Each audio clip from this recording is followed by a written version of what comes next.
Hello and welcome. I'm Adrienne Arsht, Vice Chair of the Atlantic Council and founder of the Adrienne Arsht Latin America Center and the Adrienne Arsht Rockefeller Foundation Resilience Center. Good morning to our guests from the West Coast. Good afternoon to those joining us from Washington, D.C. to Chile. Housekeeping. For those on Zoom, there is an interpretation into English, French, Spanish, Portuguese, and closed captioning. Since September of last year, in partnership with the U.S. Department of State, the Adrienne Arsht Latin America Center has led a regional campaign to generate greater momentum and inclusivity on the road to the Summit of the Americas. The goal of these public discussions is to generate consensus on hemispheric priorities, amplify diverse perspectives, and produce tangible recommendations so that the summit in June is both productive and inclusive. Today, I am here to open this discussion since it's a topic of great personal interest, creating green, as I am, and equitable growth. Raising awareness of climate change and building resilience to its effects is one of the most urgent situations that we face. When I lived in Miami, I saw firsthand the impacts of climate and the need for creating a greener pathway for our country, our hemisphere, and the world. LA exemplifies how to take action to begin to address urgent issues. In LA's case, through its work on green and equitable growth. Just last month, the city celebrated the launch of the largest renewable energy project in our country's history. The 9th Summit of the Americas now presents an opportunity to create solutions for inclusive economic development for the entire region, as the hemisphere possesses the natural resources to lead the world in sustainable and innovative growth. Over 58% of the world's lithium supply is found in Argentina, Chile, and Bolivia. The second largest hydropower dam is found on the border of Brazil and Paraguay. And the Caribbean marine resources provide vast opportunities for offshore wind and solar energy. Not only that, but the region also has the human talent, innovation, and creativity to imagine new methods of development and energy production that will lead to a more resilient planet and people. To kick us off, Jason Marzak, the Senior Director of the Adrienne Arsht Latin America Center, will lead a keynote conversation with Mayor Eric Garcetti of Los Angeles, the official host city of the summit in June. Jason, the floor is yours. Thank you, Adrienne.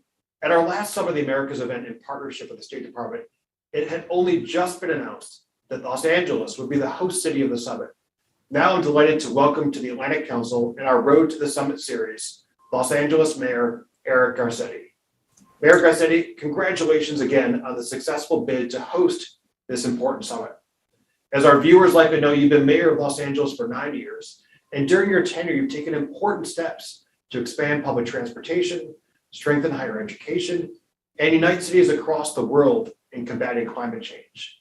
In the next few minutes, we'll discuss Los Angeles' unique approach to subnational engagement and green inclusive job growth, as well as Mayor Garcetti's broader vision of his hemispheric collaboration. Now, Mayor, among the many reasons why Los Angeles was chosen as a host city is its vibrant Latino communities and strong international connection. What do you hope to achieve for Los Angeles as the host city for the Summit of the Americas? Well, thank you, Jason, and great to be with you. And thank you to you and Adrienne. Thanks to Marianne Walker for helping put this all together. And what an honor it is to be on this road together. I couldn't be more excited to have found in the Federal Register with 2 days notice before the deadline that the White House was soliciting bids to host this, and LA jumped into action and did what we do best, which is to show off a city of kind of creativity, of freedom, and of belonging. A city that I think we'd have to build if it didn't exist, but that I describe as the Western capital of the United States, the Northern capital of Latin America, and the Eastern capital of the Pacific Rim. This kind of intersection of culture, of vibrancy, of economy and commerce. And we hope to be able to showcase really what is what are the core values of our United States of America and its future as embodied in America's second biggest city. I mean, LA is the third largest metropolitan economy in the world now, basically tied with New York and only second to Tokyo. And when you look at having the third busiest airport, the busiest port in the hemisphere, when you look at the entertainment industry and aerospace, when you look at the just swirl of cultures where we can lay claim to being the second biggest city of people of national descents throughout the Americas, from Mexico to El Salvador to Belize and down into South America, we really want to showcase that we are the Americas in Los Angeles. So it's about bringing the Americas to LA, and it's about then sending LA to the rest of the Americas, and in doing so promote an American vision of inclusion, belonging, and creativity. Thank you, Mayor. How is the planning going thus far? It's going great. Luckily, this isn't about muscle memory. This is our daily workout, whether it's, the Oscars, the Super Bowl this year, the Olympics that are coming. LA loves to stage and host big events. So we've got the venues, we've got the weather, we've got the topography.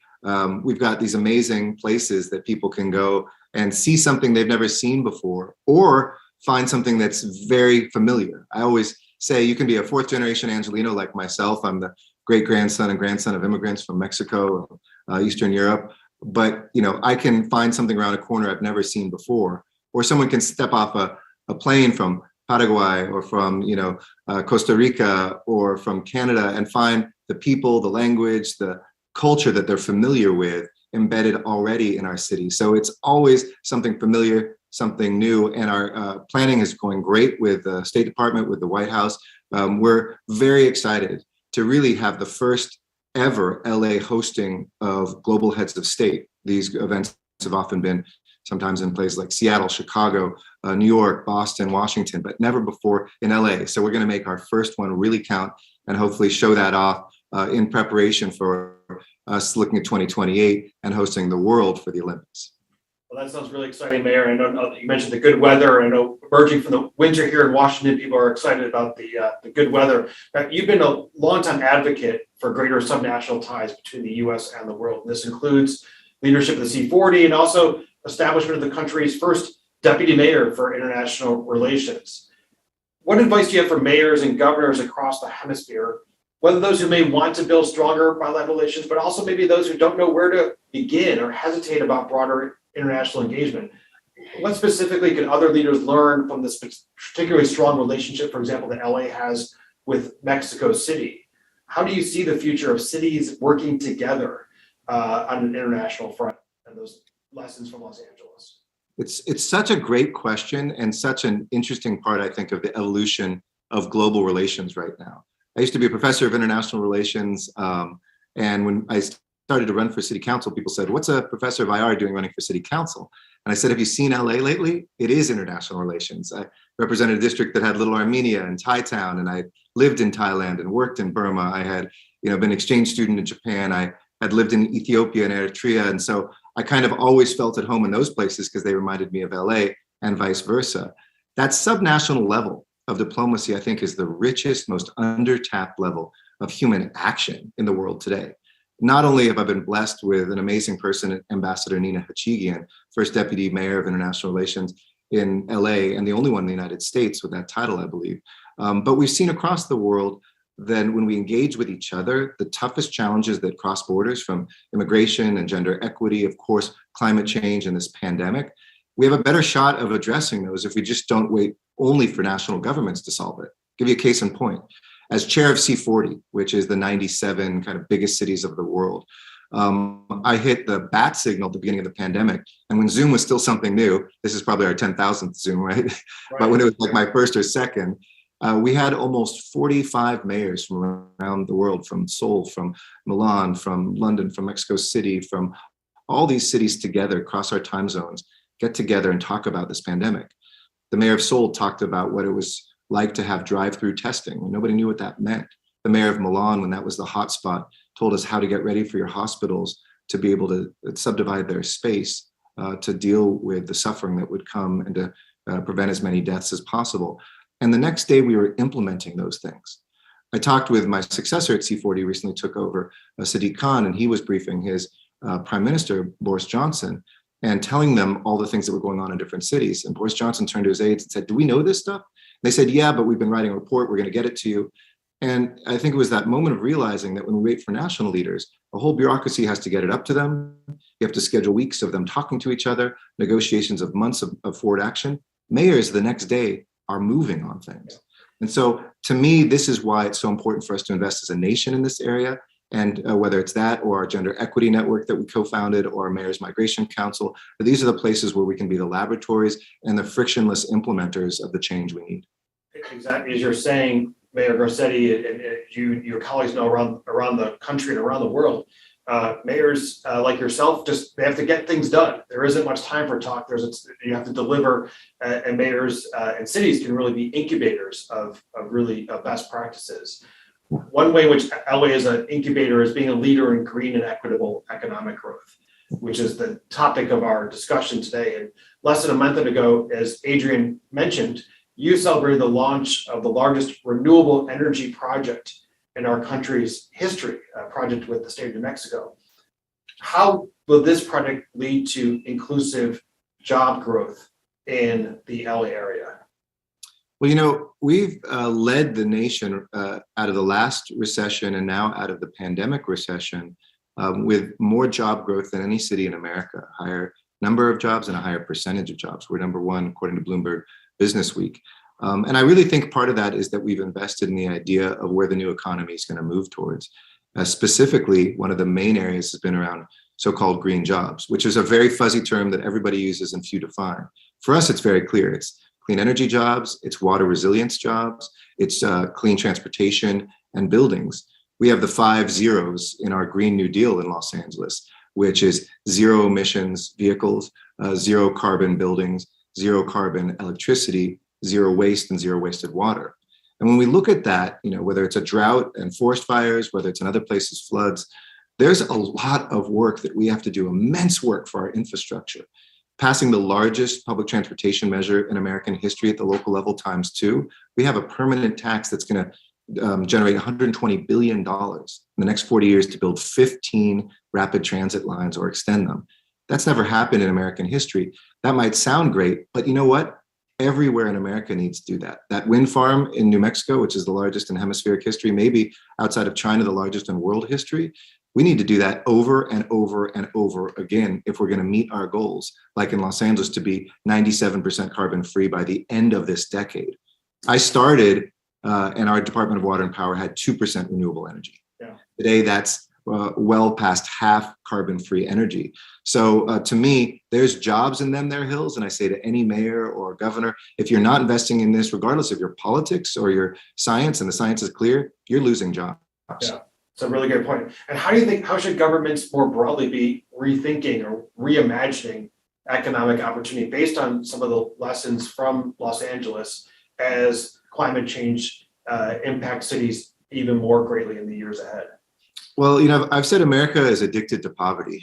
Unfortunately, that poverty addiction costs us billions of dollars a year and trillions of dollars in productivity. It is our greatest, I think, challenge in America. It manifests in homelessness and housing woes, in unequal environmental conditions for people who live in those frontline communities where there's still oil wells in places like LA, in people's backyards, or the emissions from dirty trucks and other things that are in their backyards. So whether it's greening our port, which is reduced its pollution by 90% in terms of our SOx, NOx emission, by 60%, our particulate matter by over 50%.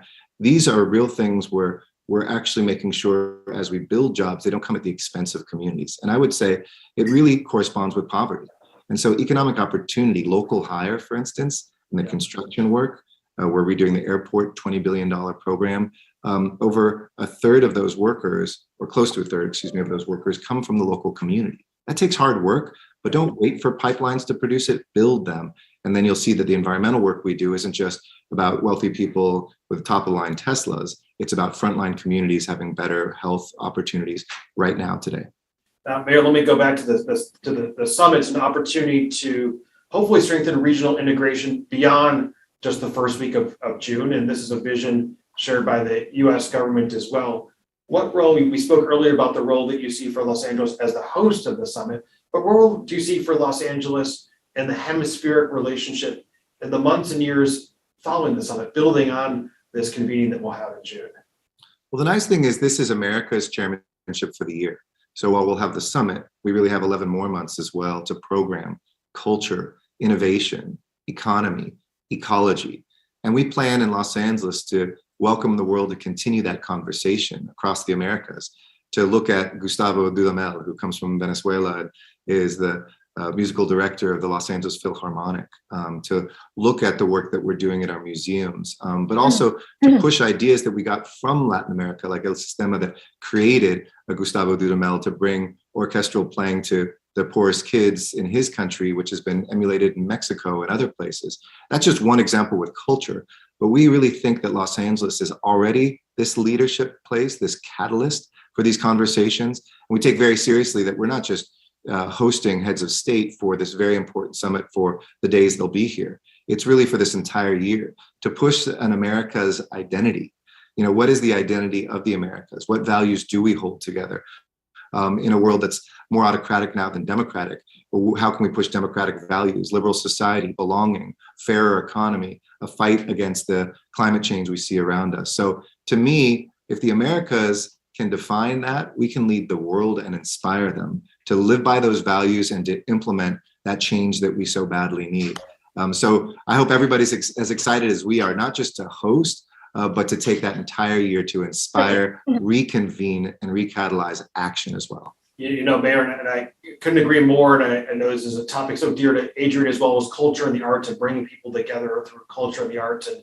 And I recently saw that the Los Angeles Opera was recently named a Colombian, Lina Gonzalez Granados, as the first Latina to conduct have a major conducting post in a major U.S. opera company. So that very exciting. We're going to have Colombia and Venezuela right next to each other across the street with our Philharmonic and opera, just as they are in South America as rivals too. Well, Mayor Garcetti, thank you very much for joining us for these incredibly timely insights. We look forward to working with you and the city of Los Angeles further on the road to the summit in June. I'd now like to welcome Marianne Walker, who is managing partner at WH Legal Group and a member of the Adrian Arsht Latin America Center Advisory Council, who will kick off our first panel focused on equitable economic growth in the Americas. Marianne, the floor is yours. Thank you for your thoughtful words, Mayor Garcetti. You always make me feel so proud to be a Los Angelino.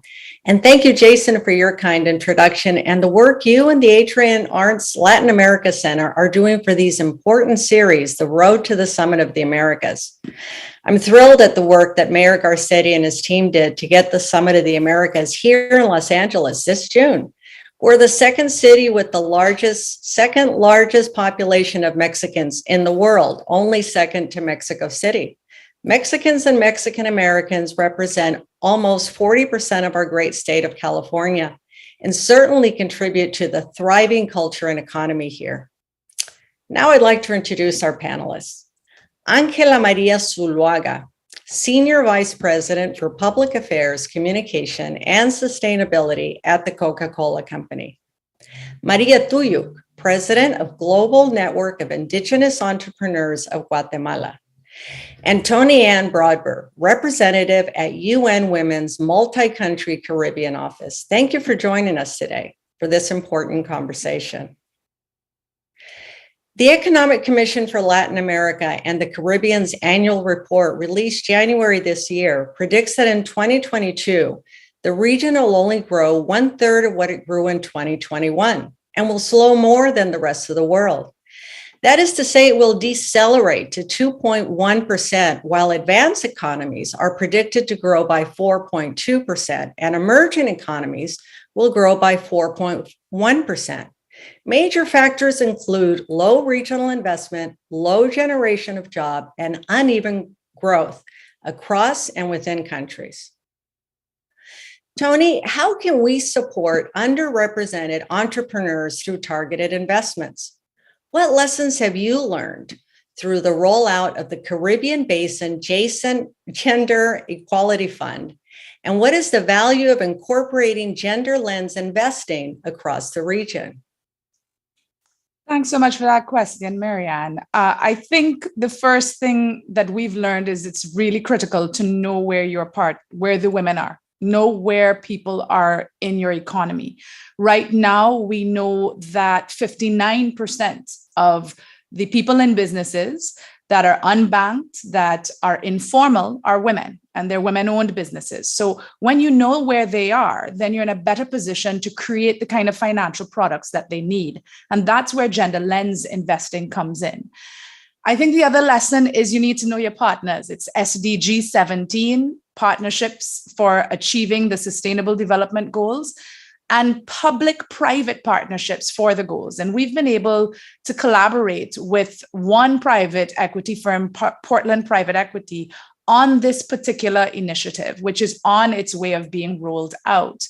We've been able to learn from collaboration across different development banks that led to the creation of the 2X Collaborative that centers gender lens investing. So where the women are, making sure that the products you develop actually reach those women.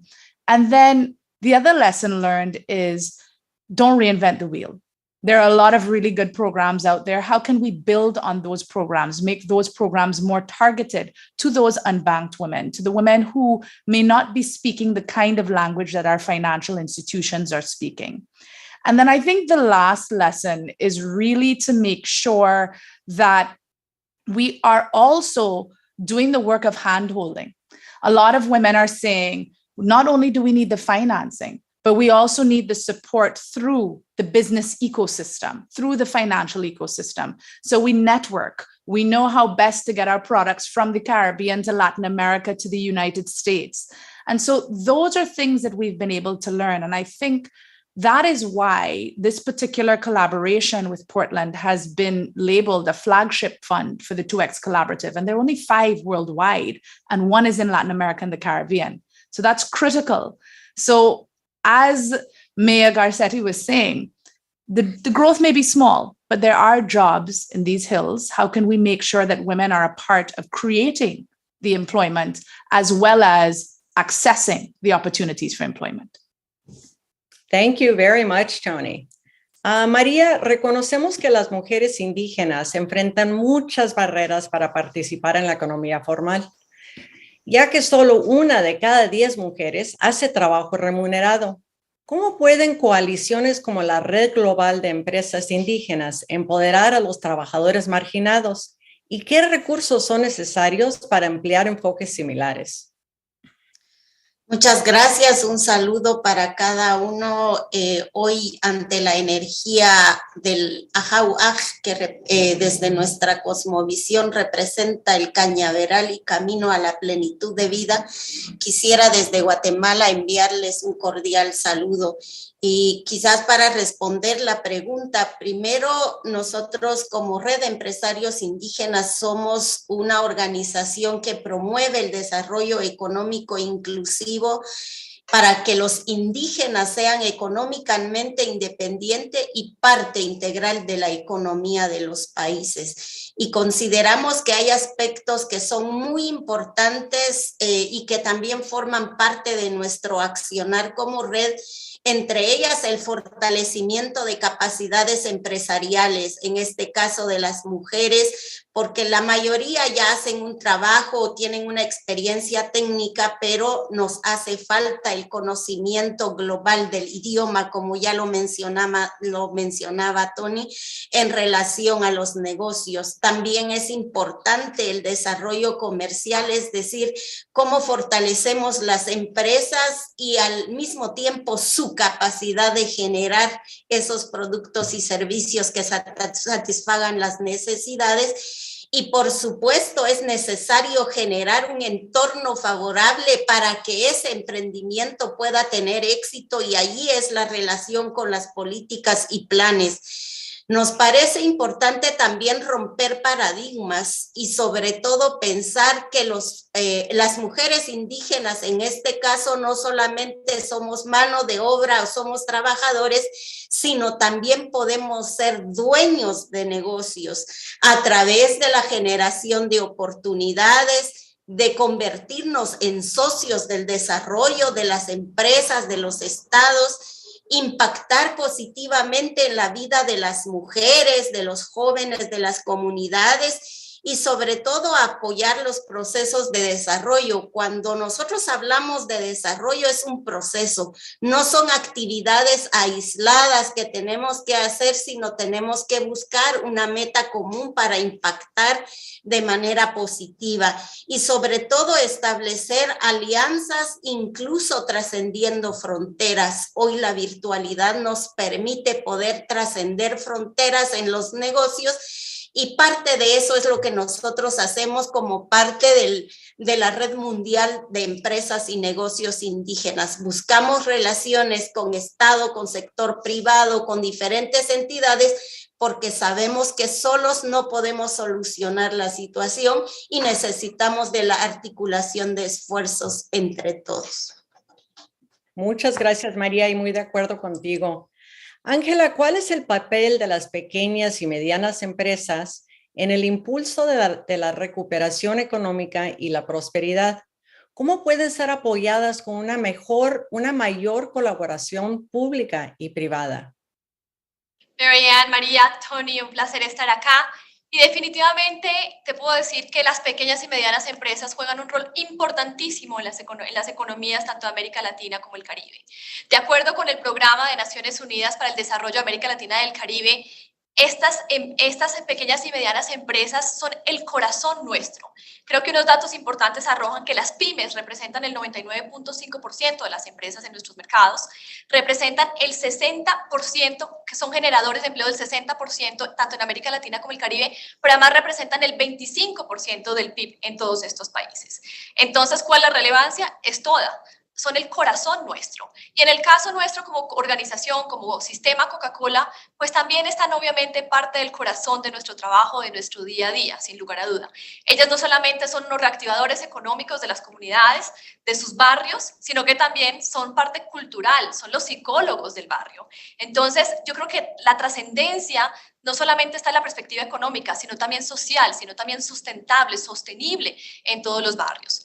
Dentro de nosotros hemos venido trabajando muchísimos proyectos y obviamente nuestra meta siempre ha sido cómo llegamos mucho más allá. Hoy atendemos alrededor de 4 millones de tiendas de barrio o pequeños y medianos empresas en toda América Latina y el Caribe de los 5 millones que hay. Entonces, la representatividad es grandísima, pero también es importante tener claro que son unos generadores de empleo, pero unos generadores de empleo inclusivo. Allí hay muchas mujeres, allí hay muchos jóvenes, y es una apuesta que hay que seguir haciendo, no solamente desde la organización privada, sino también desde el sector público. Es muy importante reconocer que este trabajo no se hace solo, es un trabajo que se tiene que hacer de manera mancomunada con el sector público. Nosotros, las organizaciones, somos los que tenemos que salir y tender la mano y buscar un poco cómo aceleramos las economías y sobre todo después de una época como hemos vivido una pandemia que han sido los grandes afectados. Entonces, a tu pregunta te digo, es el corazón nuestro, es el corazón de la reactivación económica de América Latina y el Caribe, pero también es el corazón de empresas como las nuestras. Muy bien, muchas gracias, Ángela. COVID-19 caused us to rethink a great detail of the status quo when it comes to the labor market and ensuring equal access to economic opportunity. Tony, what role can multilateral institutions play in supporting inclusive economic opportunity and recovery as the region emerges from the pandemic? I think the role of multilaterals is critical in doing one main thing, and that's centering, again, the Sustainable Development Goals. Lauryn Hill sang about it, Donny Hathaway, and there's a saying in the Caribbean, everything is everything. So we have to stop separating economic and social development. I know that on International Women's Day, the Honorable Minister, Dr. Virginia Albert Poyot in St. Lucia tabled the bill to end violence against women and girls. It's the domestic violence bill. We have to start doing critical work with governments to ensure that the legislation and the services are in place to make sure that women and all persons in society feel citizen security, that it's real for them. Then they're able to engage fully in the economic sphere. The other thing I think that's critical for multilaterals and that we've been doing a lot in the Caribbean is working on gender and shock responsive social protection, making sure that we have subsidized childcare, parental leave. I know that in Barbados as well, recently they have made a statement that they're taking away some discriminatory taxes on sanitary items as well as diapers. So these are things that allow women to be able to engage more in the economy. And then finally, it's working with the private and public sector to make sure that we have enabling environments for women in the world of work, whether it is using the principles, the women's economic empowerment principles, that UN Women and the Global Compact worked on, and gender gap analysis tools. So companies start to see, that's a gap for me. How can I do this better? The multilaterals provide the technical assistance for that, innovative support for projects that fill those gaps as well. I think these are things that we've been able to do thus far. And then finally, the data. If we don't know where women are in the economy, if we don't know what kind of challenges they're facing with regards to climate change and disaster resilience as well, especially relevant for the Caribbean, then we won't be able to have an enabling environment for them to have continuity with their businesses in the face of a natural hazard. Mm-hmm. Yeah, thank you very much, Tony. Ángela, ¿cómo debemos repensar el status quo del comercio interno y la convencional? Mira, Marianne, yo creo que se tiene que repensar y no es el cómo, sino es hay que hacerlo y hay que hacerlo ya. Anteriormente mencionaba un poco lo que pasó en la pandemia y yo creo que la pandemia nos obligó a repensar nuestra interacción y cómo además nosotros ayudamos a acelerar este tipo de negocios. Para nosotros fue un antes y un después en cómo nos relacionábamos con estas pequeñas empresas. Y lo digo un antes y un después porque en medio de la pandemia siempre ha habido una relación con nuestros socios embotelladores muy cercanos con estas tiendas de barrio, por ejemplo, pero con el tema de la pandemia hubo que repensar en cómo trabajábamos, en cómo nos colaborábamos. Te puedo contar que, por ejemplo, cuando estábamos en los picos más grandes de la pandemia, hubo proyectos como tienda abierta, tienda segura en algunos mercados que se llamaban de manera distinta y era cómo asegurábamos que estas personas podían volver a reactivar sus pequeñas tiendas para no quebrarse, para poder tener el sustento familiar.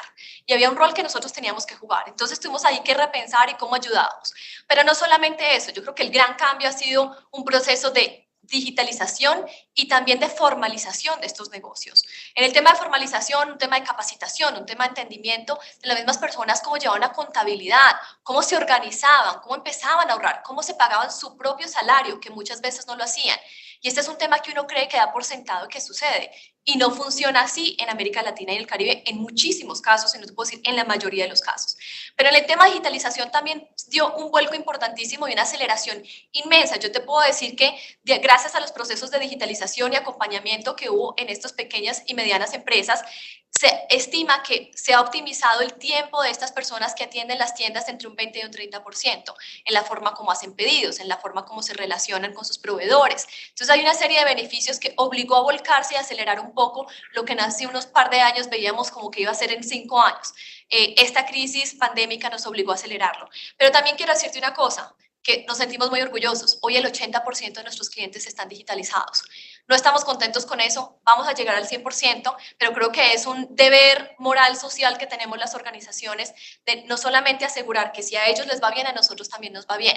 Y eso es toda una cadena de éxito que se va trasladando en el desarrollo de las economías en América Latina y el Caribe.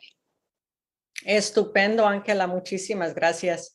María, los sectores en los que las mujeres indígenas han participado típicamente, como los textiles, el turismo, agroindustria, se vieron particularmente afectados por la pandemia. ¿Cómo impactó esto en su trabajo en la Red Global de Empresas Indígenas y la Escuela Maya de Negocios? Muchas gracias. Previo a responder a la pregunta en concreto, efectivamente las mujeres hemos sido más visibilizadas en estas actividades económicas, pero también es importante mencionar que en nuestra red, tanto mundial como latinoamericana, hay mujeres dueñas de empresas mineras, de petróleos, de banco, lo cual amplía nuestro horizonte sobre el rol de la mujer actualmente y todas ellas fueron afectadas tanto positiva como negativamente.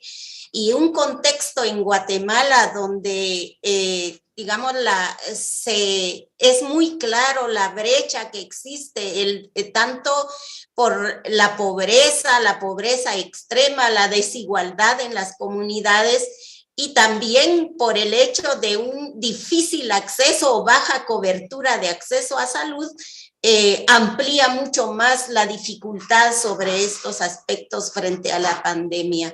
¿Por qué digo que hay aspectos que afectaron negativamente? Por ejemplo, la pérdida en el acceso a insumos o a materia prima, también la productividad de los propios trabajadores por el daño emocional que esto ha ocasionado. También la descapitalización, lo cual limitó muchas veces el pago de obligaciones tributarias o de créditos que tenían acceso a los emprendimientos, y por lo tanto había un sobreendeudamiento. También hubo pérdida de clientes y efectivamente tanto los textiles como los hechos a mano y el turismo fueron afectados considerablemente, y esto de alguna manera impactó en la vida de las familias. Cada emprendedor, por ejemplo, genera no solo su autoempleo, sino también el empleo de 6 hasta 30 personas que dependieron de ese ingreso. Por lo tanto, afectó la economía de las familias. Pero también creo que es importante mencionar que en el aspecto más positivo, por decirlo de alguna manera, nosotros identificamos que muchos de nuestros socios que han pasado por la Escuela Maya de Negocios tuvieron la capacidad de cambiar o replantear su modelo de negocios buscando una oportunidad de mercado frente a esa nueva coyuntura. Y por el otro lado, se activaron las ventas en línea, por ejemplo, lo cual requirió capacitación y comunicación respecto a manejo de redes sociales. En algunos casos fue la época en el cual lograron vender mucho más productos, porque también hay una demanda en el mercado mundial de productos más artesanales o sin químicos, y esto también ha permitido ese crecimiento económico que no solamente apoya al emprendedor, sino que en este caso apoya al ingreso familiar, a la economía familiar y por lo tanto al desarrollo de las comunidades. Estupendo, muchas gracias, María. Muchas gracias también a Tony y Ángela por su participación en estos importantes temas. Thank you, Tony, Ángela, and Maria for your participation on these important topics. I'd now like to introduce Herman Santillan, founder of Oaxacanita Chocolate, a chocolate company empowering indigenous communities in Oaxaca, Mexico, and featured entrepreneur from the Young American Business Trust Innovation Challenge. Over to you. Hola, ¿cómo están todas? Primero que nada, es un enorme gusto poder compartir este espacio con ustedes, y quisiera yo compartir una inquietud que tengo, pues debido al trabajo que nosotros estamos realizando. Quisiera preguntarles, primero que nada, cómo a través del tiempo sus organizaciones se han asegurado de que los esfuerzos implementados para el desarrollo económico equitativo impacten y lleguen directamente a las comunidades más vulnerables de la región.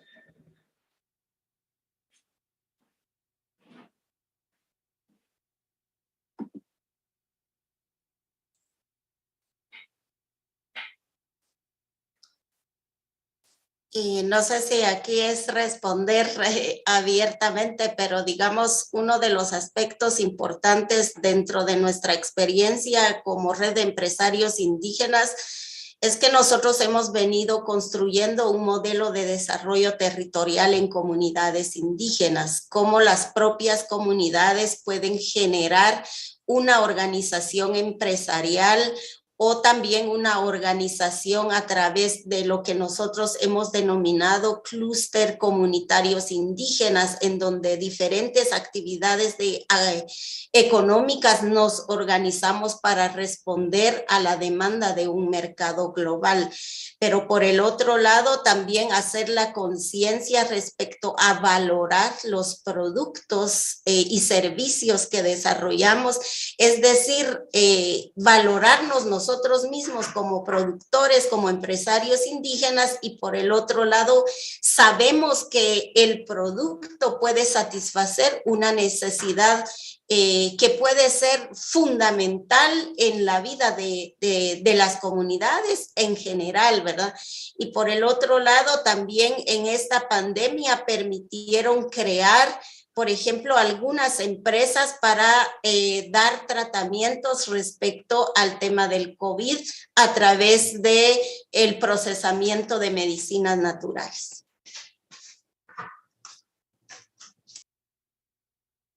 Germán, si quieres, entonces en mi caso continúo. Mira, haces una pregunta que es muy importante y yo creo que dado el contexto actual, definitivamente en nuestro caso, las organizaciones como el sistema Coca-Cola nos hemos volcado a trabajar en todo el tema que es trabajo inclusivo. Una perspectiva de lo que es con la mujer, pero también desde los jóvenes. El tema de mujeres, pues venimos trabajando desde el 2010, que se hizo un compromiso de empoderar económicamente a mujeres alrededor del mundo, 5 millones de ellas. Llegamos a los 6 millones, tenemos un nuevo compromiso que está a punto de anunciarse, pero será bastante ambicioso en cómo generamos productividad económica y social en las mujeres. Pero hay un tema que es muy relevante y creo que toca el corazón de las economías actuales y es los jóvenes. Los jóvenes han sido de los grandes damnificados en todo este proceso de desaceleración económica. Y lo digo desde la perspectiva no solamente en que no encuentran trabajo, pero también no hay formalización detrás de ellos. Las oportunidades del primer empleo se han vuelto un problema grandísimo porque se exige cierta experiencia. Entonces nosotros hemos volcado recursos, grandes recursos económicos detrás de ellos. Hoy programas en América Latina y el Caribe han impactado a más de 650,000 jóvenes con el fin de buscar opciones de generar empleo, de ponerles su primer empleo, de una otra forma también de formalizarlos, cosa que es muy importante si uno quiere buscar proyectos que sean sostenibles y largos en el tiempo. Pero también creo que hay otra cosa que es muy importante y es cómo nosotros aseguramos que estos sean en mercados que son de alta relevancia y que estos mismos jóvenes lleven programas que se pueden ser replicados en otros. Nosotros hoy tenemos programas en Brasil, en Ecuador, en Argentina, en Uruguay, en México, en Colombia, que buscan primer empleo, que buscan empleos, generación de empleos para los jóvenes. Y te doy un par de ejemplos. En el 2009 en Brasil nosotros arrancamos con un proyecto que se llama Colectivo, donde más de 295,000 jóvenes se han visto beneficiados.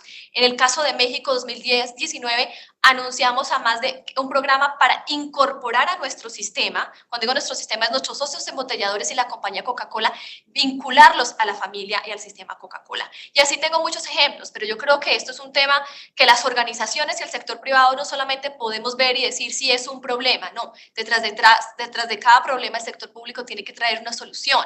Esto no es un problema de los gobiernos, esto no es un problema de los alcaldes, esto es un problema social en los que todos tenemos que venir a aportar. Y para nosotros nos llena de orgullo, ¿por qué? Porque seguimos siendo fieles a nuestro propósito de refrescar al mundo y hacer la diferencia en este caso. Muchas gracias. So thank you So so Herman, oh, sorry, I was just going to say something quickly thank you, Tony. Appreciate it. From the UN and UN Women in particular perspective is that our goal is to make sure that in everything that we do, we leave no one behind. And in order to do that, when we're designing our programs, we make sure that those who are most marginalized are part of the design of the program because they can speak for themselves and tell us what they most need, whether it is in economic empowerment or any other form of programming that we have on social development. And that's how we are ensuring that we get to that intersectional lens. Of course, as the organization with the mandate for gender equality and women's empowerment at the UN, we always use the gender lens, but we look at age, class, race, ethnicity, nationality as well. In our region, we have a lot of older women who are in the farming industry, and we have a lot of older women who are taking care of multiple generations because their children have gone across to other borders to find work. And so making sure that all people have access to opportunities is the only way in which we're successful. Muchísimas gracias por sus respuestas. Quiero agradecer muchísimo el espacio que brindan para jóvenes como yo, que podemos estar compartiendo ideas con ustedes, ya que, pues bueno, quiero darle un principal reconocimiento a la Young America's Business Trust, a la Fundación Interamericana y a la Secretaría de Cumbres de las Américas por también impulsar el trabajo que nosotros hacemos con el reto Innovación. Y bueno, con muchísimo gusto, todas ustedes tienen su casa aquí en la Mixteca oaxaqueña. Es un enorme gusto poder estar conectado con todas ustedes. Muchísimas gracias por el trabajo que realizan. Gracias a ti, Germán, y a los panelistas. So now I'd like to turn it over to Mauricio Rodas and Governor Larraín. Muchas gracias, Marianne. Para mí es un verdadero gusto poder compartir este espacio y darle la bienvenida al gobernador de la región metropolitana de Santiago de Chile, Claudio Orrego Larraín. Muchísimas gracias, gobernador, por acompañarnos y desarrollar este diálogo con nosotros. Hace 2 semanas, la región metropolitana de Santiago de Chile emprendió una colaboración con la Adrian Arst Rockefeller Foundation Resilience Center del Atlantic Council para desarrollar una agenda integral de acciones que permitan proteger a la población de los efectos del calor extremo y nombró a la primera Chief Heat Officer de Sudamérica, lo cual refleja la seriedad y el compromiso de su gobierno para enfrentar la amenaza que representan la elevación, la amenaza que representa la elevación de las temperaturas a nivel mundial. Gobernador, yo quisiera preguntarle cuál es su perspectiva respecto a los riesgos precisamente que representa el calor extremo para la salud de los santiaguinos y para la provisión de servicios básicos, como por ejemplo el suministro de agua, y de qué manera las acciones que está emprendiendo su administración permiten enfrentar esta amenaza de mejor forma. Bienvenido, gobernador. Está en silencio. Ahí sí, ya. Muchas gracias, Mauricio, y a los organizadores de este espacio. Desde aquí, desde el Cono Sur, desde Santiago de Chile, un gran abrazo para todos los que están participando de este seminario. Efectivamente, nosotros somos parte hace 2 semanas de esta alianza de ciudades por la acción contra el calor extremo a nivel global. Estamos padeciendo los efectos del cambio climático. Nosotros decimos que el cambio climático no es fake news, y en el caso de nuestra ciudad está a la vista. Nosotros proveemos el 70% del agua potable de Santiago viene de los glaciares y de la nieve de la cordillera. Lamentablemente, año tras año, luego de 13 años de sequía, tenemos cada día menos nieve, cada día menos agua, y las temperaturas siguen aumentando. Entonces, primera amenaza, tenemos una amenaza a la fuente fundamental del agua, que es la que le da vida a la ciudad. Ya lo vimos en Sudáfrica con Ciudad del Cabo, lo dramático que puede ser esto. Segundo, hemos visto además que el calor extremo mata más gente en el mundo que todas las otras implicancias del cambio climático sumadas. Y en consecuencia, ¿cuáles son las poblaciones más afectadas? Los adultos mayores, las zonas más pobres, y en consecuencia tenemos que hacer una acción general como ciudad, que es lo que estamos haciendo hoy día. ¿Qué es lo que hemos hecho bien concreto? Aparte de decretar la emergencia climática, apenas asumimos el cargo hace 8 meses, crear este convenio donde tenemos nuestra Chief Heat Officer de la ciudad y de la región. Estamos impulsando un espacio público-privado que se llama el Foro del Agua para regular toda la implicancia de este calor extremo en las fuentes de agua de la ciudad. Estamos construyendo un plan de acción climática que tiene dentro de lo cual el tema hídrico del calor extremo es fundamental, y estamos impulsando proyectos específicos, como por ejemplo los techos verdes en la ciudad para reducir el calor en distintos lugares, y también exigirle a todos los proyectos que aprobemos nosotros como gobierno de la ciudad un certificado de eficiencia hídrica en esta materia. Te menciono algunas acciones que son desde el ámbito de las políticas públicas hasta acciones muy concretas que van en la línea de hacernos cargo de esta ola de calor extremo, que es una de las implicancias más letales del cambio climático en el mundo. Muchas gracias, gobernador. El inicio de un nuevo mandato presidencial en Chile despierta evidentemente expectativas sobre la necesaria colaboración que debe existir entre diferentes niveles de gobierno en materia de combate al cambio climático, pero también es cada vez más evidente la importancia de una integración regional en torno a este tema. Y usted, desde la posición del liderazgo que ejerce, siendo Santiago de Chile una de las precisamente ciudades líderes en la acción contra el calor extremo, quisiera que nos comente cuáles son los aspectos más importantes en que se debe basar un esquema de cooperación entre las ciudades con el gobierno nacional, así como con otras ciudades y actores a nivel regional para enfrentar con éxito los efectos del cambio climático. Mira, Mauricio, yo creo que la gobernanza de los fenómenos ambientales y climáticos exige mucha innovación. Nosotros creemos que un gobierno de una ciudad no puede enfrentar por sí solo el desafío del cambio climático y en este caso el calor extremo y la crisis hídrica. Entonces, ¿qué es lo que estamos haciendo? Primero, crear distintas instancias de cooperación con la academia, con el mundo privado, con la sociedad civil, con el mundo nacional.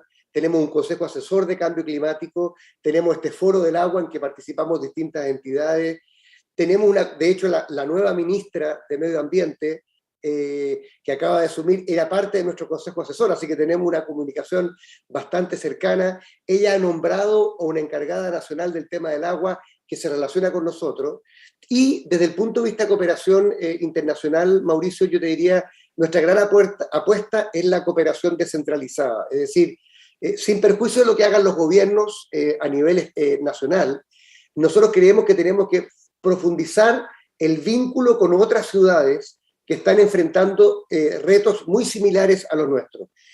Ya somos parte de la red de C40, de la red de ciudades resilientes y ahora de esta alianza de ciudades por la acción contra el calor extremo. Y esto significa que lo que estamos buscando es una cooperación primero relevante desde el punto de vista de los temas. No nos interesa cooperar por cooperar, sino que en temas que tengan mucho que ver con nuestra realidad. Segundo, yo diría una cooperación bastante utilitaria, es decir, queremos sacar lecciones y compartir experiencias nuestras para generar acción. Creemos que el mundo está cansado y al menos los habitantes, los 8 millones de habitantes de Santiago están cansados de diagnósticos, lo que quieren es acción. Entonces, junto con esta cooperación de ciudades, es cooperación para la acción lo que estamos buscando. Y eso me conduce fácilmente a mi siguiente pregunta, gobernador, y es, en junio próximo se va a realizar la 9ª Cumbre de las Américas bajo el lema Construir un futuro sostenible, resiliente y equitativo para nuestro hemisferio. ¿Cuál cree usted que debe ser el planteamiento de las ciudades en este espacio para propiciar una mayor participación de las mismas en esquemas de integración regional que no solo, que contemplen no solo a los diferentes niveles de gobierno, sino también a la sociedad civil? ¿Cuál debe ser el planteamiento de las ciudades en la próxima Cumbre de las Américas, gobernador? A ver, mira, yo creo que ha sido un largo camino para que el mundo de los estados reconozca, y la cooperación internacional, cuán relevante es el rol de las ciudades en el combate no solamente al cambio climático, a todos los grandes flagelos que estamos viviendo hoy día como humanidad.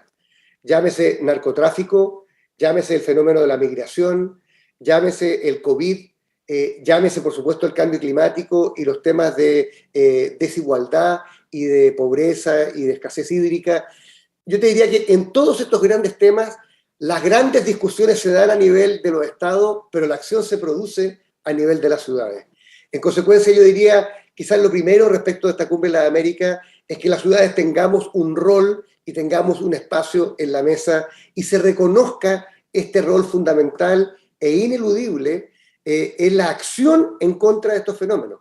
Yo reitero, tú puedes pensar distintos temas respecto a la migración, pero al final esto, junto con las políticas nacionales, se traduce en la acción de las ciudades frente a la migración, la acción de las ciudades frente al narcotráfico, la acción de las ciudades frente a la pandemia o bien el cambio climático. Ahora, Yo sí, simplemente me gustaría, junto con pedir este espacio de presencia de las ciudades a nivel de este debate, diálogo a nivel internacional, hacer también un llamado a las agencias de cooperación internacional, Mauricio. Yo creo que durante mucho tiempo hemos dependido de las ciudades, fundamentalmente de la caridad de los estados nacionales, de cuán buena o no disposición tienen de colaborar con la labor exigente y también demandante que tenemos a nivel de las ciudades. Yo creo que llegó el momento de abrir el espacio de la cooperación internacional para tener líneas de crédito y líneas de apoyo directos a las ciudades de parte de organismos como el Banco Interamericano de Desarrollo,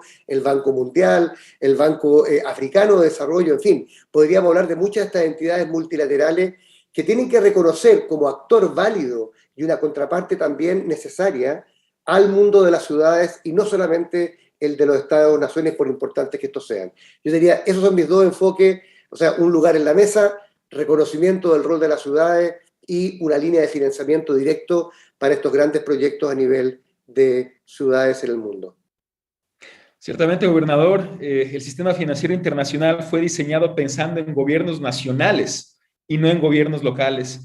Y creo yo que en función de lo que usted acaba de señalar precisamente, el rol cada vez más importante de las ciudades para abordar varios de los principales retos a nivel global, es necesario promover reformas a ese sistema financiero para convertirlo en más amable para las ciudades, para generar facilidades de crédito directa para las mismas, de tal manera de poder enfrentar de mejor forma esas amenazas que tienen que enfrentar en el día a día.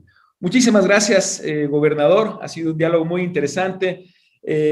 Now, I would like to turn it over to Leslie Gutiérrez, Lead Environmental Justice Organizer at Comunidades Organizando el Poder y la Acción Latina.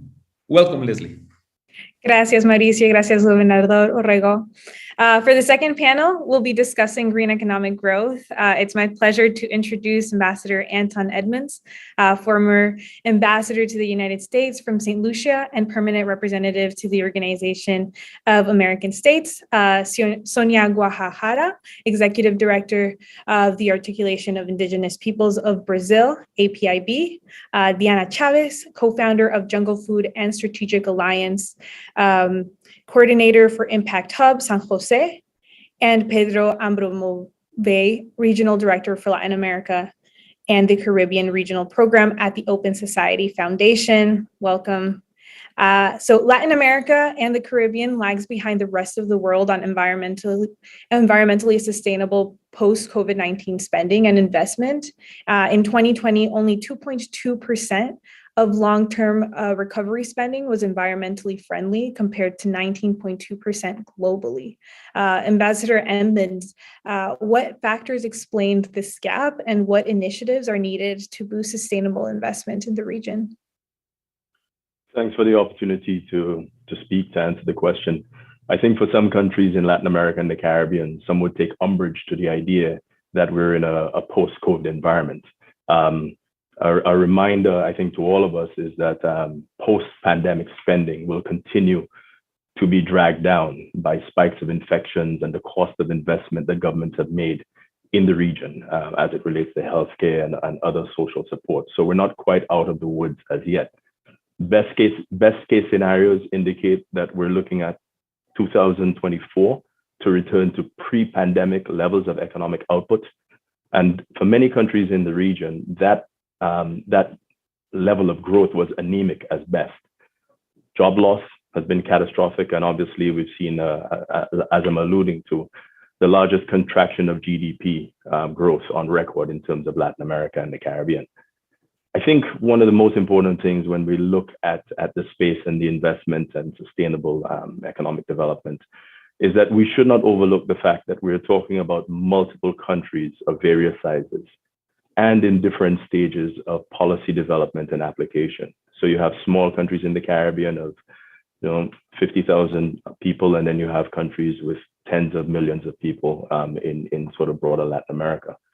I think one of the other things that we have to be cognizant of is that we have a region where economic growth, green or otherwise, has been stymied by climatic events. In the Caribbean, of course, that is especially true, but it happens everywhere else. In Central America, you see flooding as well as in Guyana and Latin America as well. And I think most importantly is that we have a region, for the most part, where access to capital for governments is limited because of high indebtedness. Now, that said, specific to green and sustainable economic growth in the region, I think we have a space, especially in the Caribbean, a region that itself has been one of the largest advocates for the green and the even blue economy. I think we all have an opportunity to push, to support policy formation and push implementation over the threshold. Most importantly, I think we have to deploy sustainable solutions.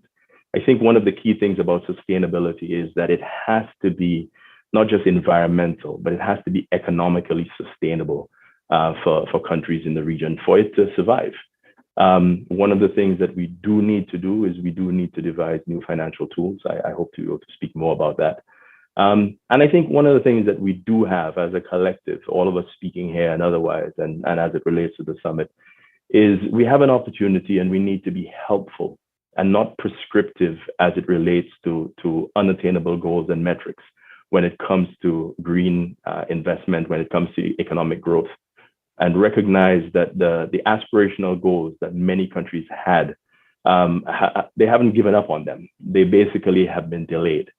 I think ultimately where we are now is the opportunity to revisit and help reboot these commitments to pre-pandemic initiatives related to sustainable development and investment in that space.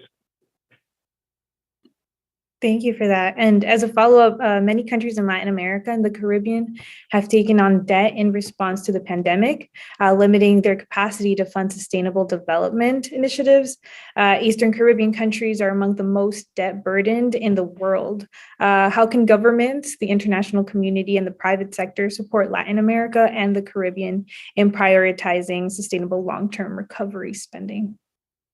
Well, I think one of the things is, as the region reboots, is that the deployment of new greener technologies towards the traditional sectors is a place that we have to look at. Manufacturing, construction, tourism. I think maybe the incentivizing of new and green technology is something that governments can do and should do, even as we look at investment in new sectors, when we look at renewable energy and energy efficiency. Ultimately, how the region builds, notably the Caribbean, the Eastern Caribbean, how we address schools, houses, so standards, and other public spaces to face natural disasters, and how we address clean transportation are going to be sort of areas where we're going to have to focus attention. But the reality is that the national debt issue is one that will not go away. So investing in resilience, sustainable development is going to be expensive, especially on the sovereign side of the equation. So that's sort of the government borrowing side. So there's a need for us to figure out how do we encourage private sector investment or private sector green investment in the region, especially in the Caribbean. I'm of the opinion that we may have to establish the creation of or create special purpose vehicles. I think specifically because the private sector financial institutions may not have an appetite for smaller economies in the Caribbean, that may be an avenue that we have to take on. I think green resilience specific funds are sort of the avenue. And ultimately, that's where sort of the development community institutions, the multilateral community comes into play. I recently joined the IDB, and that organization has a Vision 2025 that looks at support for small and medium-sized firms, promotion of a digital economy, and gender equity. That's critically important. But there's also the recognition that all of this has to be encased in a resilient blanket for it to work, for it to be sustainable. And I think all multilateral entities are going to have to sort of follow that sort of mold. Ultimately, resiliency and sustainability are inextricably intertwined. You can't separate them. And for all of us, the ability to deliver in a multi-pronged way, aligning initiatives of what the region needs and says it needs versus developing best practices in a vacuum is ultimately how I think we can be helpful and how the region is going to see its way forward. Thank you for that. Now, this next question is for Sonia. You are a renowned human rights leader who fights against exploitative economic practices and priorities that contribute to environmental destruction in the Amazon. What is your vision for a more sustainable and just economic approach?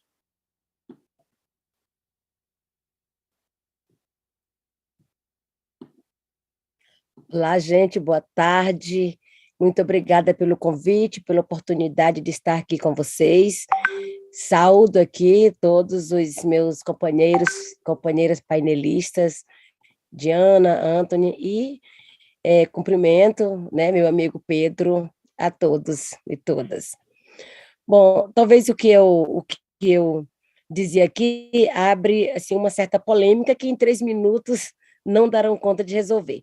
Mas ainda assim é importante lançar algumas ideias, né, para que a gente possa ver se a gente consegue plantar novas ideias nas mentes das pessoas.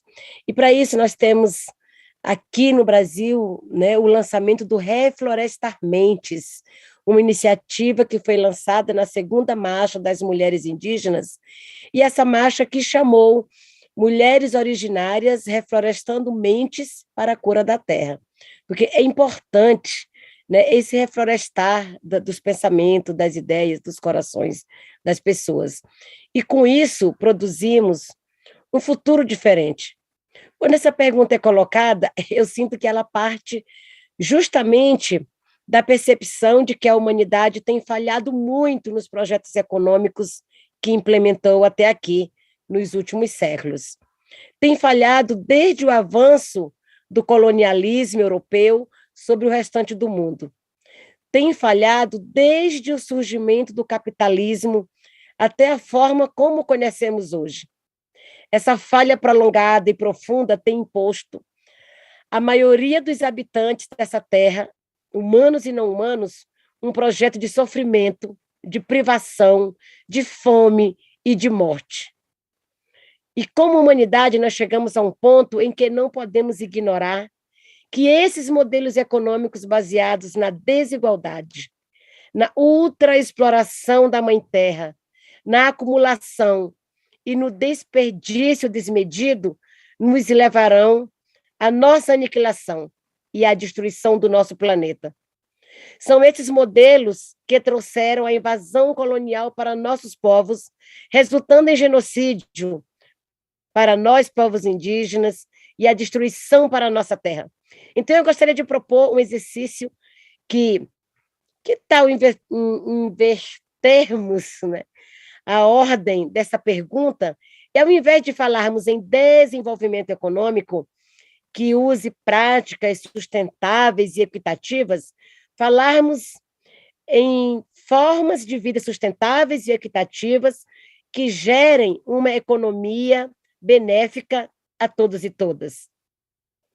Bom, eu acredito que esse é um dos ensinamentos que nós, povos originários, podemos compartilhar com todo o resto do mundo. Nossa cultura de vida não é baseada em estabelecer uma lógica de ganhos acumulativos e desiguais em prol do individualismo, que se realizem na exploração destrutiva dos recursos da natureza. Nossa cultura é baseada na ideia do bem viver, numa simbiose entre nossas vidas e a Mãe Terra. É claro que eu não estou propondo que todos voltem à floresta, mas que levemos a sério a tarefa de repensar nossos padrões de acumulação e os valores que norteiam nossas vidas. E é por isso que nós estamos enfrentando todos os dias todo esse pacote de destruição que está sendo pautado neste governo.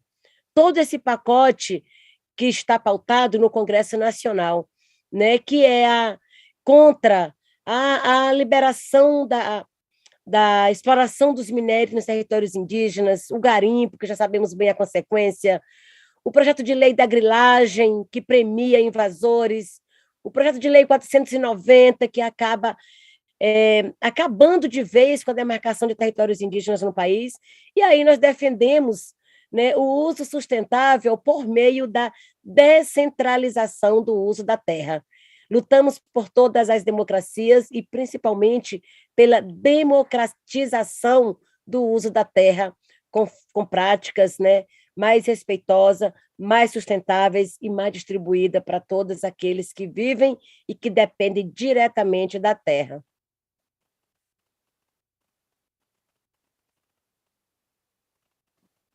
Thank you, Sonia. I really value your perspective and how important it is to take that into consideration, and for world leaders to hear that. So thank you.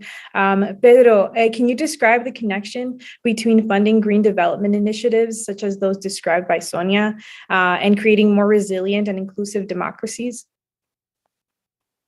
Of course, thank you, and thank you for the invitation. It was great to hear Ambassador Edmonds, and always inspired by Sonia, and saluting everyone. I would like, I think the connection between the climate movement and democracy is particularly strong in the Global South. It won't be possible to have a green transition in those spaces, and Latin America is definitely an example, with such a high inequality, without putting together the fight against inequality and the fight against climate change. It is, and we are seeing, ironically, much more in the global north than in the global south, this connection, right? So talking about climate justice, right, in the US or in Europe, now it is to talk about jobs, talk about racial justice, talk about the protection of indigenous rights, talking about gender justice, right? It is the connection of those things is clear. In the South, much less.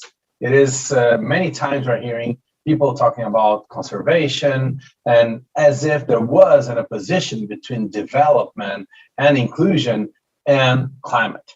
And the only way that we'll be able to bridge those things, to show that the climate justice perspective in Latin America is one that will bring more inclusion, is through democratic institutions, right? If you maintain this in the power of technocrats that will think what is the best specific solution to deal with the deforestation, or to deal with any other challenges that climate change bring, it won't include the people that are most affected by climate change.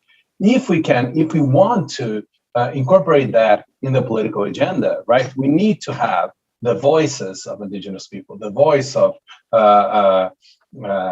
Afro-Latino communities participating in the debate with the space to decide and being actors of this change, right? We need to show that in the case of the Amazon, for example, we won't stop deforestation in the region if we don't address the social conditions of the region, and the social conditions won't be addressed if deforestation continues, right? And this needs to be clear.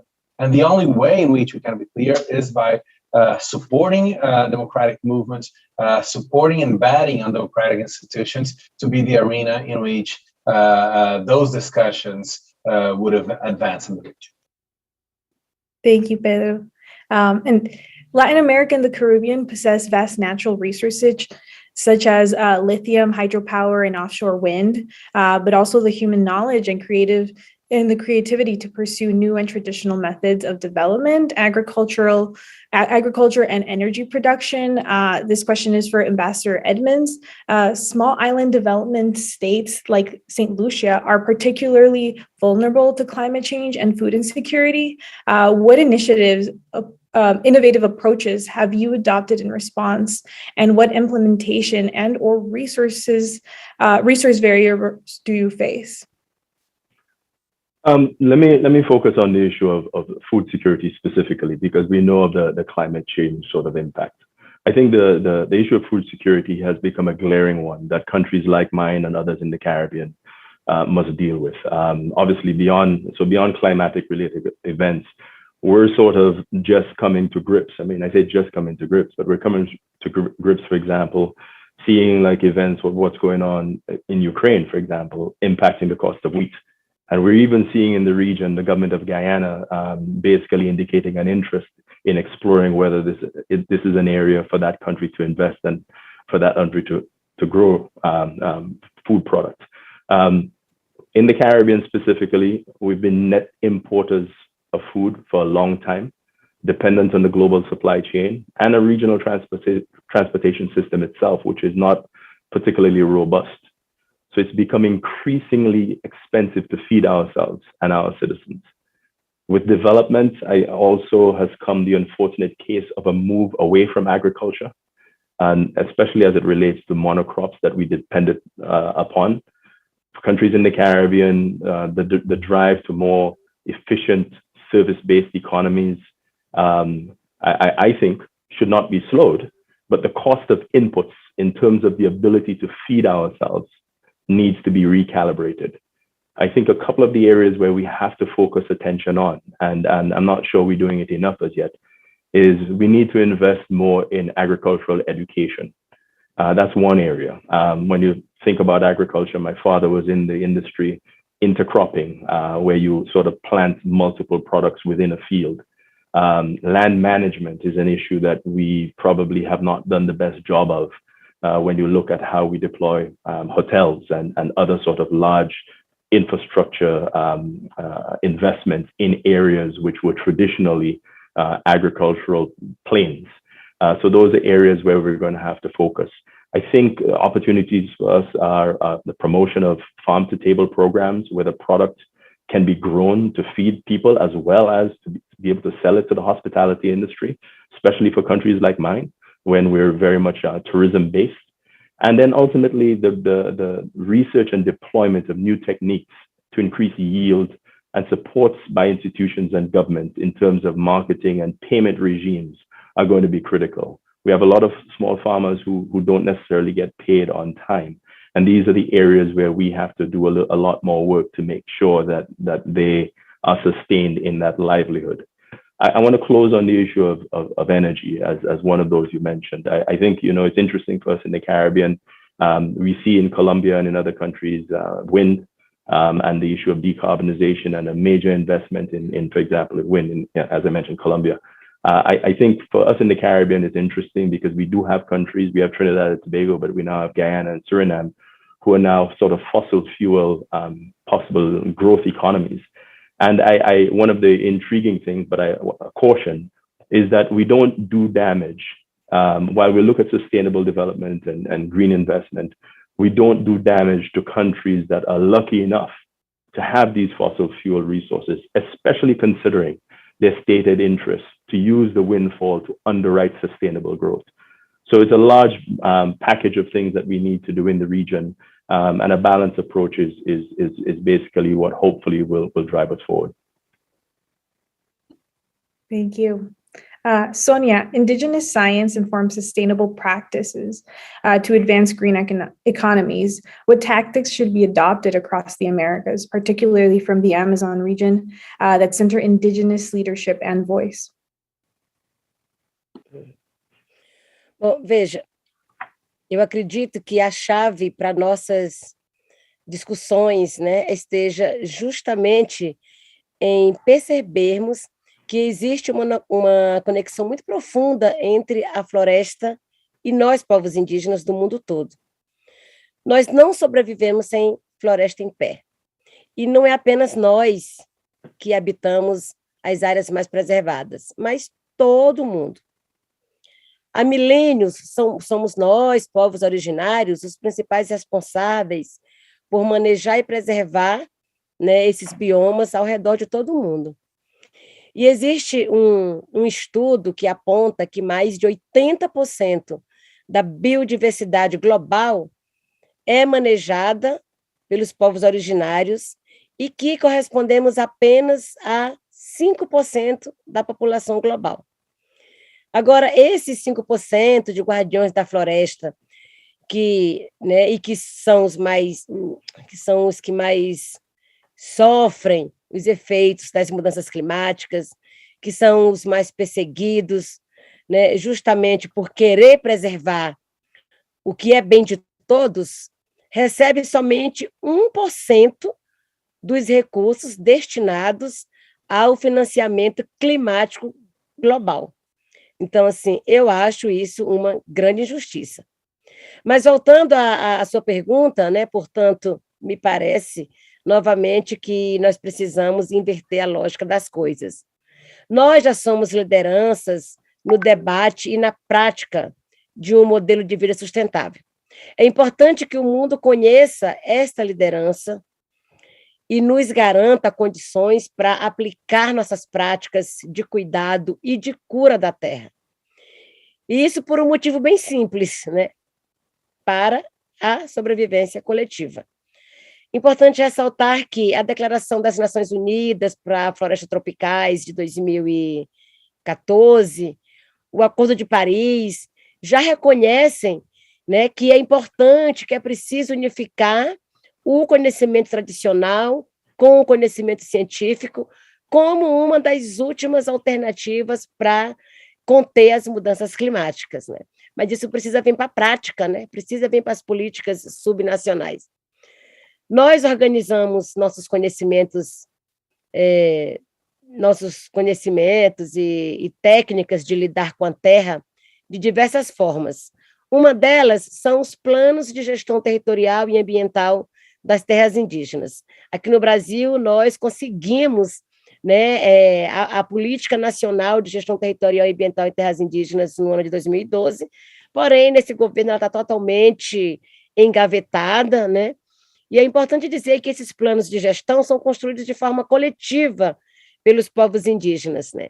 E ali a gente traz elementos essenciais para a defesa dos territórios, manejo e recuperação de áreas degradadas, manejo comunitário de produtos agroflorestais para a manutenção da floresta, né, da floresta em pé e fortalecimento da comunidade que a defende.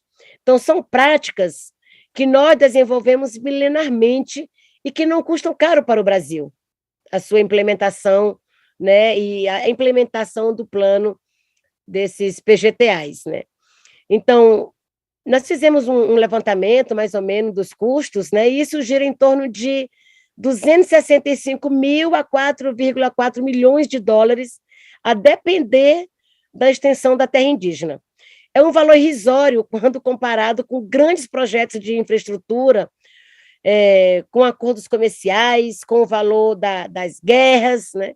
Então, eu acredito que nossa prioridade como humanidade tem de ser salvar nosso planeta. E, para isso, nós temos de investir nas soluções adequadas, as soluções reais. E nós, povos indígenas, temos muitas delas para compartilhar com o mundo. E uma delas é a demarcação dos nossos territórios. E ressaltar que, sem a demarcação dos territórios indígenas, não há solução para a crise climática e não há solução para superar toda essa crise ambiental que o mundo vive hoje. Portanto, também, né, se não há proteção dos territórios, não há proteção da biodiversidade, e aí o planeta todo está em risco. Muito obrigada. Thank you, Sonia. Yes, and now for the next question, I'll be asking Diana first, and then Pedro. Climate change transcends borders, so how can regional cooperation in pursuit of advancing a green and blue economy address some of the hemisphere's most pressing challenges, such as migration, economic inequality, and food insecurity? Well, I first want to talk about the need for a transition to regenerative agriculture and to regenerative practices in our food systems, because our current food systems have been designed around economies of scale, international trading, and subsidies of industrial agriculture. And all these like greenhouse gas emissions related to agriculture are results of heavy plowing, use of chemicals, and international transportation. So when we try to go or to transition toward traditional agriculture or integrated agricultural practices such as regenerative systems, syntropic agriculture, permaculture, and so on, we have this very difficult challenge, right, to make it into practice, because there is a big gap between starting these emerging systems in our local economies and having the maturity enough to receive investment from the regional ecosystem. So right now this gap can be experimented. For example, I'm gonna give 2 examples. The first example has been through Jungle Project. We were trying to promote regenerative systems based with breadfruit as an alternative for food security of our communities. And in this process, the breadfruit is not rice, is not wheat. So there are no subsidies whatsoever for these kind of systems, which make it even more costly for us to create new markets with potential products from our communities. So the way we have been able to achieve certain progress into our initiatives have been in collaboration with companies like Patagonia Provisions that have helped us to invest in R&D, trying to get to in achieving their food standards, and in order for them to bring breadfruit to the U.S. market.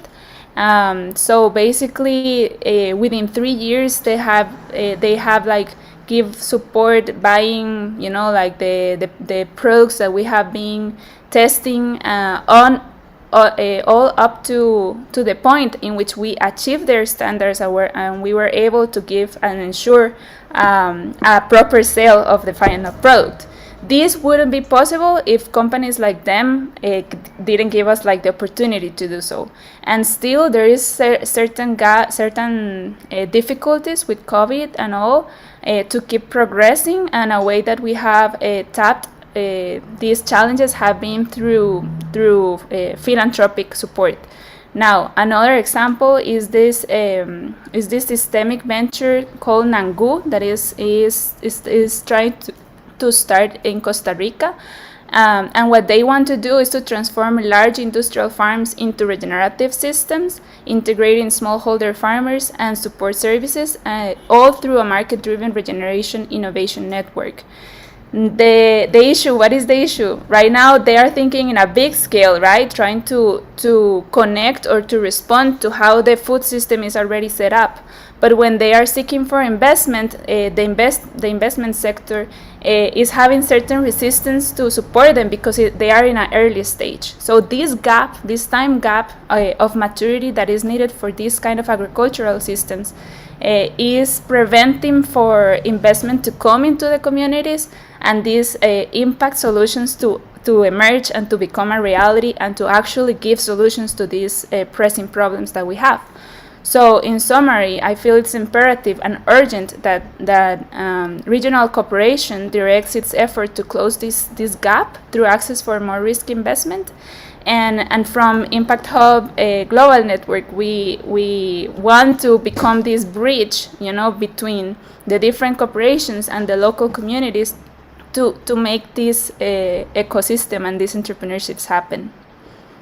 Thank you so much, Diana. And now I want to take a moment to introduce Ignacio Estrada, founder of Green Constructa and Sustainable Construction Solution, and a future entrepreneur from Young America's Business Trust Innovative Action Challenge.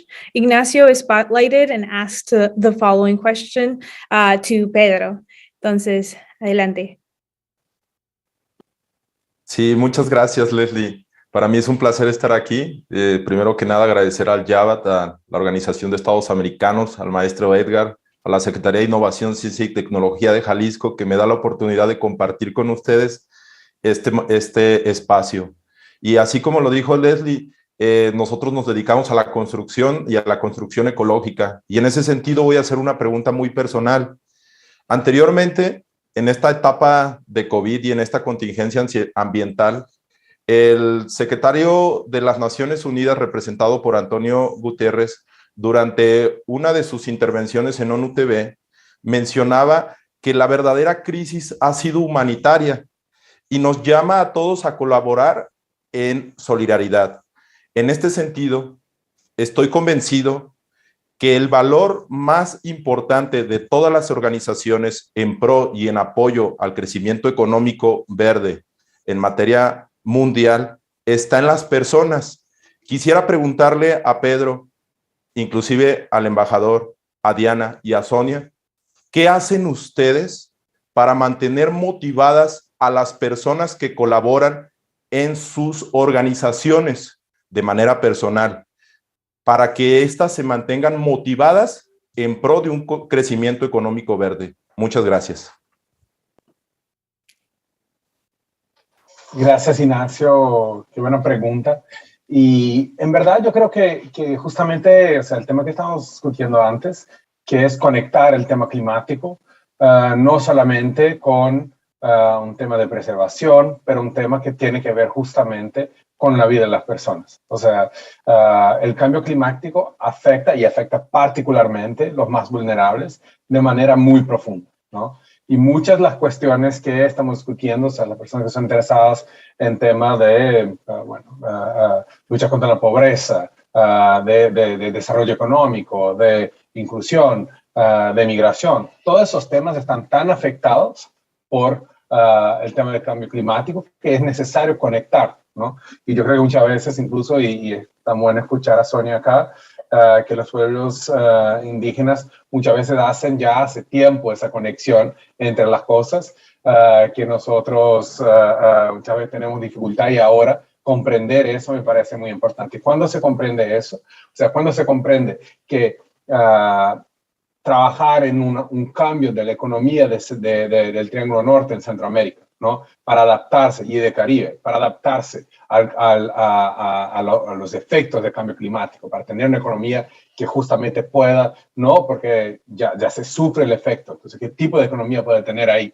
Que eso es mucho más importante, ¿no? Para el tema de migración, que invertir en, no sé, que sea seguridad en la frontera de Estados Unidos, por ejemplo, ¿no? Eso moviliza a la gente que tiene una visión, por ejemplo, que está trabajando con migración, ¿no? Entonces yo creo que la conexión del tema de cambio climático y pensar un poco cómo incidir junto a los gobiernos, a las corporaciones y todo, que no hay tema que se escape de ahí, para mí ha sido uno de los gran motores de la movilización pública, ¿no? Y yo creo que tenemos en la región, una región que está acostumbrada a movilizarse más por otros temas que para ese, ¿no? Tenemos que saber que no hay movilización de la educación, al agua, a la pobreza, a la migración, que hoy no tenga que ver con cambio climático, y así yo creo que podemos movilizar mucho más las personas.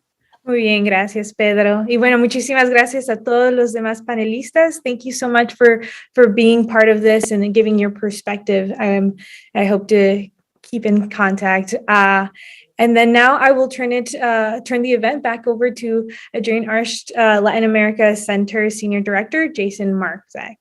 Thank you so much, Leslie, and thanks again to all of our excellent moderators and panelists, as well as Diego Area and Will Fortunate from the Atlantic Council team for putting this event together. Now, Mayor Garcetti started off our conversation by highlighting the opportunities on how cities beginning in Los Angeles, and as Governor Lorraine highlighted, continuing to Santiago, are at the forefront, the front lines of advancing green and equitable growth. The rich, insightful discussions today offer bold new ideas for creating more equitable and sustainable economic growth through targeted investment funds, entrepreneurial networks, agricultural innovation, and advancements in renewable energy. These ideas offer leaders preparing for the summit tangible recommendations to consider in the months again. And we'd like to again thank the U.S. State Department for its collaboration and all of our institutional partners and speakers who played such a fundamental role in preparing and now continuing today's discussion. We look forward to seeing you at the next Road to the Summit convening in early May, where we will unlock ideas on how to advance digitalization in the Americas. Until then, please stay safe and be well.